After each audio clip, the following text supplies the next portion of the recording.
I'm caught up in your presence. I just wanna sit here at your feet. I'm caught up in this holy moment. I never wanna leave. Oh, I'm not here for blessings. Jesus, you don't owe me anything more than anything that you can do. I just want you. Oh, and I'm sorry when I've just gone through the motions. I'm sorry when I just sang another song. Take me back to where we started. I open up my heart to you. And I'm sorry when I've come with my agenda. I'm sorry when I forgot that you're enough. Take me back to where I started. I open up my heart to you. I'm caught up in your presence. I just wanna sit here at your feet. I'm caught up in this holy moment. I never wanna leave. Oh, I'm not here for blessings. Jesus, you don't owe me anything, but more than anything that you can do, I just want you. Oh, I'm caught up in your presence. I just wanna sit here at your feet. I'm caught up in this holy moment. I never wanna leave. Oh, I'm not here for blessings. Jesus, you don't owe me anything more than anything that you can do. I just want you. I just want you. Nothing else. Nothing else. Nothing else will do. I just want you. Nothing else. Nothing else. Nothing else will do. I just want you. Nothing else. Nothing else, Jesus. Nothing else will do. Oh, I just want you. Nothing else. Nothing else, Jesus. Nothing else will do. Oh, I just want you. Nothing else. Nothing else, Jesus. Nothing else will do. I just want you. Nothing else. Nothing else. Nothing else will do. 'Cause I'm caught up in your presence. I just wanna sit here at your feet. I'm caught up in this holy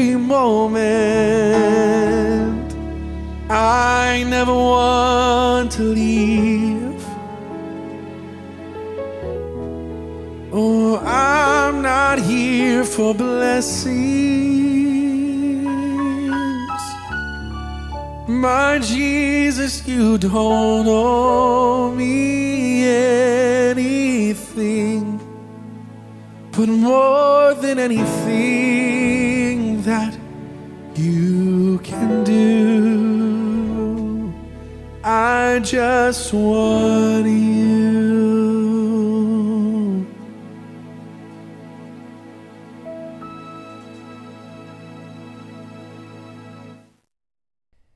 All right, I'm here with one of our Ignite leaders, Shannon Wormers, and we're going to take this little bit of time right now, and she's going to tell a little bit of her testimony and her story, and I hope so as she's talking, it will help you guys out and give you a little bit of hope and encouragement. So thanks for being here, Shannon. Thanks, Taylor. I appreciate it. No problem. It's pretty awesome. So tell us a little bit of your story and your testimony. Okay. So for a lot of you that don't know, in 2010, January 23rd, actually, I was, eating pizza on the couch, 6 months pregnant, and with our third kid. So as you know, we have our oldest, Cadence, and then our second was Audrey. And so they were fast asleep in their rooms. And I heard some voices, and I heard, knocking at the door. And I was thinking, man, I look at the time and it's late. It's, 9:30, and who's knocking at my door? Well, we lived on military housing. So I thought, well, surely maybe some of the flight students are having a party and they just want to go and hang out and they got the wrong house, right? So I put my pizza up and I walk towards the front door and I can hear more talking. And, I hear another knock, and then I hear one guy say, well, maybe she's sleeping. And then another voice says, well, she's got kids, it could be. And my heart sank, because now, they are looking for me. There's not, it dawned on me that there wasn't students. So I took a deep breath, and I opened up the door, and there stood 3 guys and a woman. And they said, Mrs. Wormers, and I said, yes, sir. And he's like, I'm Commodore Walsh. This is the Deputy Commodore. This is our chaplain, and of course, the skipper's wife. And I was, I don't even know what to think at that point. I know that my heart was racing, but I couldn't feel it. I couldn't feel anything. My world was crashing around me without even realizing what exactly was happening. So I'm staring at these people, and all of this happens within seconds. All the thoughts that you have, when you're talking to someone, just comes really quick. And I was like, well, they're not dressed in uniform, and so that's a good thing. For anyone who doesn't know, usually there's no casualty or a death, if you will, if they're not in uniform. So I had that spark of hope. So I let them in. I'm in my pajamas, so I excused myself to go and grab, something, a robe, put something else on. And so, of course, I'm like, and also, to be honest, I just needed a moment. I was internally freaking out, So I walked down the super long hallway. Okay, so I'm walking down the hallway, and I go and I grab my robe. I come out and I pass by my first daughter's room, and I'm like, I walk in there and I kiss her on the forehead and I move her little hair to the side, and I'm like, it's gonna be okay. Daddy's gonna be okay. And I walk to the second daughter's room. Same thing with her. He's gonna be okay, I promise. Everything's gonna be all right. And they're fast asleep. They have no idea what's going on. And I think it was more for me, talking to myself, but being able to assure them in their sleep that everything was gonna be okay.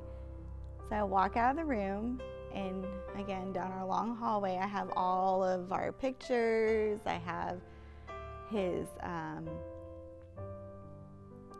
his pictures in uniform, all his certificates and degrees and, you know, what have you. And so I walked by one of them and I just remember touching it and thinking, please be okay. I love you. Like, please be okay.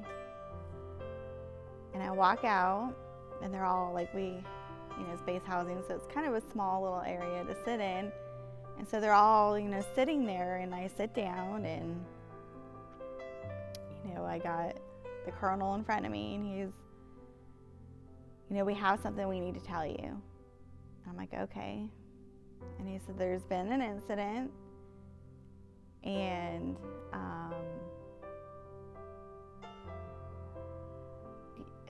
I mean, there was like a pause. I'm like, yeah, yes. Like, is everything okay? And he goes on to tell me that, the guys, your husband and the student, I said, yes, sir. They were on a mission, like a training mission. I said, yes, sir. He's like, they call those cross countries, for everyone who doesn't know that. So they'll leave on a Friday and they'll go and do all their exercising, flight stuff, and learning new cool things. And so that's what he was doing. And he said that they crashed into Lake Pontchartrain, and my heart sank. And I was like, what? He said, now we recovered the student. And I said, okay. And he's like, and he is alive. He's in the hospital right now. We're getting a statement from him. He's like, Shane, I need you to understand it's very, very foggy outside. We had some really bad weather roll in, and it's really made it hard for the search and rescue team to look for them, because they couldn't take the boats out because you literally couldn't even see your hand in front of your face. Like this. Like, it was so fogged. He said the helicopters can't see anything, but we did rescue the student, and so we're still looking, and we're not going to give up. The Coast Guard's going to look through the night. He's like, hope, by daybreak, usually it helps diminish the fog. We'll continue to look at them. We'll pull the helicopters back out and the boats. And he's like, we have a boat out there. It's just really hard to see. As I took a deep breath, I'm like, okay, there's that hope.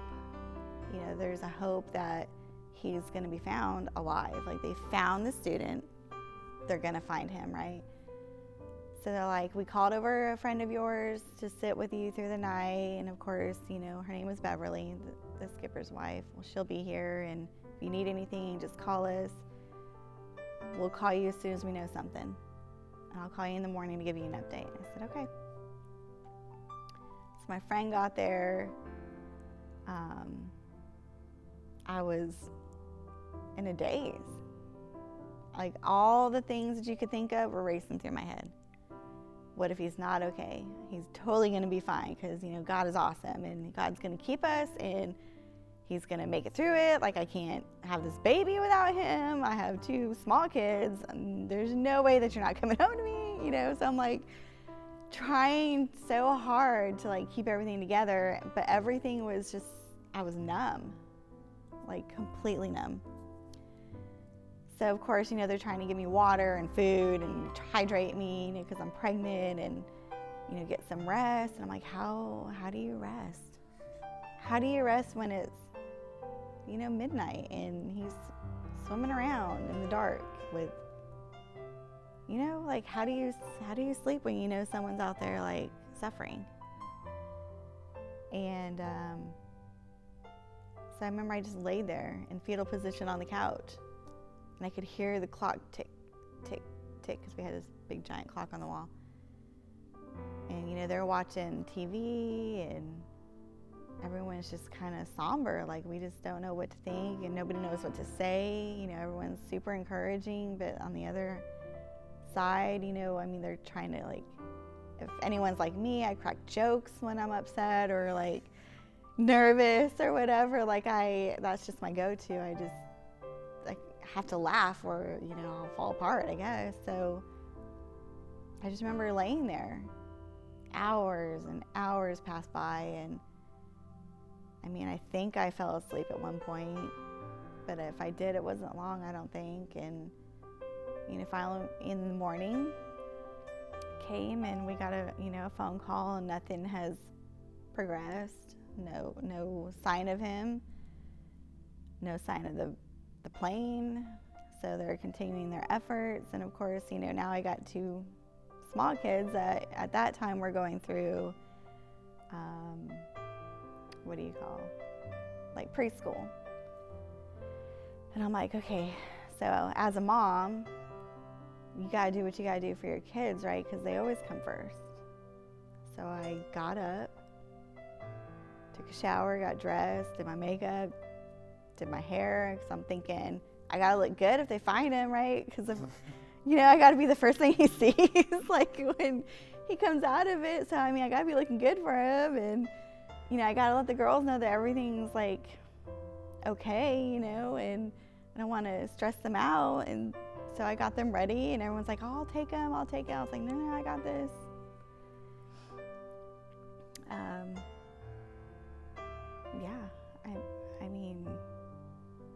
This went on for 4 days. Not knowing what we're gonna do. I think it was day 2, maybe day 3, the chaplain stopped by, and God love him, wanted to start preparing funeral arrangements and get stuff, going and have a memorial service, and I shot all of it down. I'm like, I'm not doing it until you find him. I'm not going to bury someone that I don't know for sure is not here. And that might sound like I was in denial, but that's just my faith. I just had faith that we were going to find him. And I would lay there in bed and numb and just cry and just, why, God? Why haven't we found him yet? And I'm thankful that the student's there, but he's got kids, I call, God Daddy. So I'm like, Daddy, he's got kids. We have kids. Where is he? How are we going to survive? What are we going to do? How am I going to do this? How am I going to birth this kid without him? How do you do all this? And so I would read scripture, and, Psalm 91, the Lord gave that to me, and I felt towards the end of that scripture, it says that he will deliver him. He will save him. For the one that cries out to him, he'll be saved, and he'll rescue him. And so I took that from the Lord as they're totally going to find him. He's going to be on the shore somewhere, in the bushes, or, they were going to find him. And so I had that, I held on to that scripture so tightly. And, I would just lay there just thinking about him and praying for him, and just I couldn't sleep, and anybody who knows me knows that I love my sleep. I could fall asleep like a drop of a hat. I love it, okay? So I wasn't getting any sleep at all. The doctors wanted to put me on medication, antidepressants and sleep aids, and I'm I'm not doing none of it. I'm not gonna do it. I can't sleep if he's not sleeping. You know what I mean? I can't rest until I know where he's at. And one morning, on the 4th day, there was a knock at the door, and I was getting ready again to take my kids to school. And they came in, they're like, Shannon? I'm like, yes. And they're like, Button 1 is here. And I'm like, let me back up. So Button 1 is our CACO officer. So he's the casualty assistant officer. So he comes in when there's a casualty or an accident. He kind of guides you through everything. He's your liaison between the military. So he kind of walks you through everything. He's your right-hand man. And so because he was our right-hand man, and we called him the Easy Button, and so back then Staples had that Easy Button. Oh, okay. So that's why we called him button one because we had two. So we had button one, button two. Anyway, so they said, Trey's here, and I'm like, okay, I'll be right there. So I'm like blow drying my hair, and I'm just like, I said, wait, and they're like, yes. Are they in uniform? Ugh. And the look on their face, they said, yeah. I'm like, ugh. So I quickly got dressed, and I walked down that long hallway again, looking at all of our wedding pictures, just everything, and walk out there, and there he is dressed in his uniform. And the look on his face, gosh, they didn't want to tell me either. That's all. I give props to all those guys. Like, that's a hard thing to deliver to somebody, and they're like, Shannon, I'm sorry to tell you, but I said they're like, no, he didn't make it.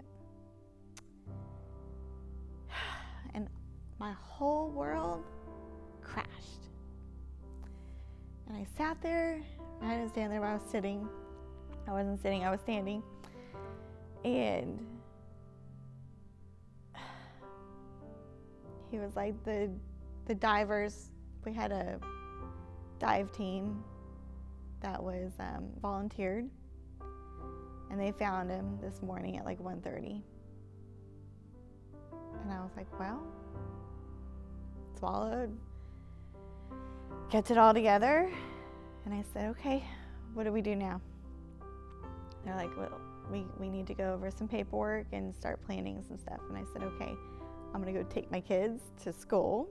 And when I get back, we'll sit down and we'll go through everything. And they said, okay. So I grabbed the girls, and of course everybody around me is like, got a whole house full of people. We'll take them, don't worry about it. I was like, no, I need this. Like, I need this. So got the girls, and they were so cute. And we got, I got them in there, and I turned on my worship music and just super quiet the whole way there. Just collecting my thoughts of the Lord and going through the why did this just happen and what? And I was so sure, and everyone's gonna think, oh, she was crazy for even believing and all these things. And so I'm like, Lord, what do you say? What do you do? How do you face everybody when you were certain that you knew that he was gonna be found and he was gonna be okay? And I dropped off the girls, and on my way home, the Lord whispered to me, and he said, I told you he was safe. I told you he was going to be okay. But I misinterpreted that scripture that he was going to be saved, because I thought, like, for sure he was going to be with us. But the Lord said, no, I rescued him. I rescued him. And I had peace, because even though we don't know the plans that our lives hold, I knew that the Lord didn't take him from us, but he delivered him from death. Does that make sense? And so, I was like, well, give me the courage, give me the grace, give me the mercy to walk this thing out, because I'm scared. I'm super scared. And, I know there's so much more of the story that I'm leaving out, but the whole aspect of it is, the meat of it is what I'm telling you now, is God was there through the beginning and through the end. I got back and went through the daunting task of going through all the paperwork and finding out where this goes and what he should wear and what medals and where you want him buried. And, thankfully, earlier in our marriage, we talked about those kind of things. Where do you want to be buried? What do you want to wear? And so he's buried in Arlington. And yeah, so it was rough. Like, I mean, anyone who tells you that when they lose someone so close to them, like, it's not easy. It's not easy at all. So anyone out there that's ever lost someone or has just experienced that, like, there's hope. And it might not look like how we want it to look, but I can guarantee you that the Lord has you in the palm of his hand, and he has the courage that you need to get through it, and he wants to see the joy restored in your life. He wants to see the happiness. He wants to give you the grace to walk it out, and on top of it all, the forgiveness. Pastor T, I looked myself in the mirror and was like, what did I do that could have been a better mom or a better wife? Or, you know, like, you go through these emotions and these thoughts, and okay, it's not your fault. You couldn't have done anything different than what you've done. So don't beat yourself up over it. And if you have to be like me and look yourself in the eyes, in the mirror, and tell yourself through tears streaming that it's not your fault, you did the best you could with what you had as like a marriage, as a family, you know, and it's okay to be angry. I mean, I went through a period of time where, you know, I had the baby alone. You know, it was just me and the doctors. I mean, my family and friends were there, but they were not in the room. And, you know, I had her all by myself. We didn't know what we were having. So I was really hoping for a boy, but we got another precious little girl, and the Lord knows what he was doing, because I don't know if I would have known what to do with a boy. Okay, so we're all into hair bows and princesses, and, you know, like,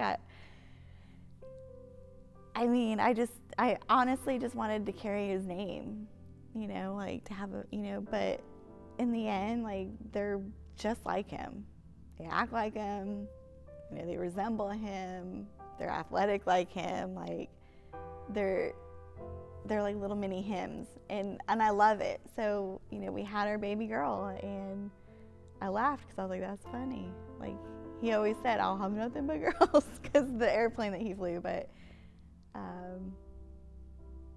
so it was extremely bittersweet to be in that moment, like, to have another little life that, you know, he had helped give us, you know, and yet he wasn't there. But in my heart, I feel like he was there, you know, in spirit, overlooking from heaven, you know. And it was hard, you know. I spoke to the student, you know. Obviously, they can't tell you everything that happens, and I get that. You know, I told him that I don't ever think for a second that your life should have been traded for my husband. And I think, you know, people who have like this particular thing where more than one person passes but one survives, like, I was like, that survivor's guilt is something fierce too. And I didn't want him or his soon-to-be wife to think that, you know, I wanted it to be any different. Like, I want them to have that kind of life. I want them to have kids and live their life. Like, we had, you know, 8 years of marriage, or 8 years together, and I want them to have that. You know, they were young. They were in their mid-20s, I think, you know, or early 20s. It doesn't matter. But I just wanted them to be happy. You know, and so, like, there was days, y'all, where I was not happy. I was not happy, and I was angry. I went through a period where, I was angry, because how could he be gone? Like, how, like, and this is normal. Like, I'm pretty sure, like, some of you out there may feel this way, but, you know, I was angry at God, because there was a part of me that felt like he was taken and he could have intervened. You know what I mean? So God doesn't want you to not have those feelings with him. It's okay to have those feelings. not okay to stay in those feelings, right? So, because that's when the enemy comes in and he starts attacking you, and then he gets you depressed and bitter, and all of the bitterness, that root, like, springs up all the other junk, right? And so we don't need any of that. And, you know, so I had my moment, like, of frustration with everything. And I'll tell you a story, it's kind of funny, but I was getting something out of the refrigerator and something had fallen out. I was just like at my breaking point. I literally slammed the refrigerator, like, door closed, and then I opened it back up, and then everything fell out. Oh, God. And it was just a mess everywhere. And of course, at that time, I wasn't laughing. I mean, I literally slunk down in my kitchen against the cabinet and just cried and cried and cried because I was just, you know, frustrated with everything.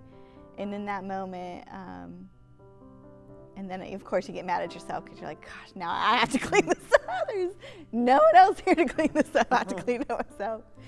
So, you know, after I cleaned it all up and gathered my, you know, moment of rage, I guess, you know, the Lord teaches you things in small moments, you know. So not everything was, of course, in a day, in a week, in a month. Like, this is over, like, a good year, okay? So, you know, he teaches us that in any tragedy, in any circumstance, he is there regardless if you're angry at him or if you love him to death. He is always there. And he's a provider. Like, we have not gone without. Like, whenever we were in a moment of struggle, he has always shown up. Every single time. He's placed people in our lives that are like dads to the kids. Like, they play ball with them. And, you know, it's like they have like that figure of, like, you know, what a dad should be. And I'm super thankful for that. And yes, there's moments, you know, of sadness and remorse, and, you know, I miss him. Like, there's not a day that goes by that I don't think of him or don't miss him or don't wish that he was near, you know, alive or any of those things. But I've gotten to a point where, you know, everyone says time heals. I mean, it heals, you don't forget, but you're healed of the emotional trauma of it all, I think. You know, you still miss them, you still want them to be around. Like, you know, my oldest, Cadence, you know, she's going into 9th grade, and I'm like, that's such a milestone, and he's not here. And I'm like, oh, like, our baby's growing up, you know? And then our youngest is gonna be 10, which is crazy. And then the other one just turned to a teenager, she's 13. And so I'm like, this is insane, and you're not here to see all this with me. But then, you know, the Lord reminds me of the scripture that we're surrounded by such a cloud of witnesses, and those are all the people that have gone before us. So I'm like, I get to see, you know, he's here. Your loved ones are around. Like, you know, they're with Jesus. You know that they're watching over you and rooting you on, man. So, like, you know, whenever you're down, just know that they're rooting you on too. I don't know. Yeah, the Lord's good, guys, and He will restore your joy. I guarantee it. It might take some time, and that's okay. But you gotta let the Lord walk you through this. Like, that was the whole key in all of this. Like, I never lost my faith in Him, even though I didn't understand what was happening, why it happened. Like, I try not to ever think about the why, because we'll never know. And that's the part I think a lot of people get stuck on, is why this? Why did it happen to me? And like I said, it's okay to think those things, and it's okay to have the thoughts and to question. But you just have to realize that it's not going to get you anywhere, and it's just going to leave room for the enemy to come in and plant thoughts and emotions and feelings that aren't of God. Everything, you know, happens for a reason. You know, we're not guaranteed tomorrow is a motto, so live life today. You know, hug the ones that you love and love on the people around you. Like, everyone's going through a struggle. You know, like, this whole pandemic thing. Like, people are scared, people are worried. But you gotta carry that love of God, man. You gotta be kind to people. You gotta love on people, because I don't know what you're going through.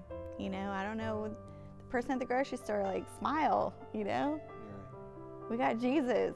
At the end of the day, we all have God, right? We all have the love. And so if you're facing any kind of tragedy, I encourage you that there is light at the end of the tunnel. It's okay to be happy. Like, your loved one would want you to be happy. He or she would want you to move on, to live your life, and just know that they're rooting you on from the other, from the other dimension, if you will, the other side. Like, they're rooting you on. They don't want to see you be upset. They don't want to see you mourn for too long. Like, there's a season of mourning, but then there's that season of joy, right? So joy comes in the morning. Yeah. So it's okay. It's okay to laugh. It's okay to be you. It's okay to move on. Just move on with the Lord, because I'm telling you right now, it's not easy, but it could have been a lot worse. Do you have any questions? No, I mean, I'm hoping that I can guarantee you there are students out there that don't have a mom or don't have a dad, and I'm sure they can possibly relate to you by saying, I don't have that father figure, I don't have that mother figure, but like you said, there's, be encouraged to know that you're not alone in this, that there are other people that have gone through the exact same thing, but God is there in the midst of all of it. Absolutely. We don't know, all his plans. We don't know what tomorrow brings, but know that bad things don't come from him. This bad thing that, he didn't cause this to make us depressed, to make us everything. There's a plan that he has for all of this. And, I can, this testimony of yours, the plan is for you to tell that so it encourages somebody else. Exactly. To know that, hey, I went through this exact same thing where I lost someone, like you've lost someone. I can help you. I can help you carry that burden. Yes, exactly.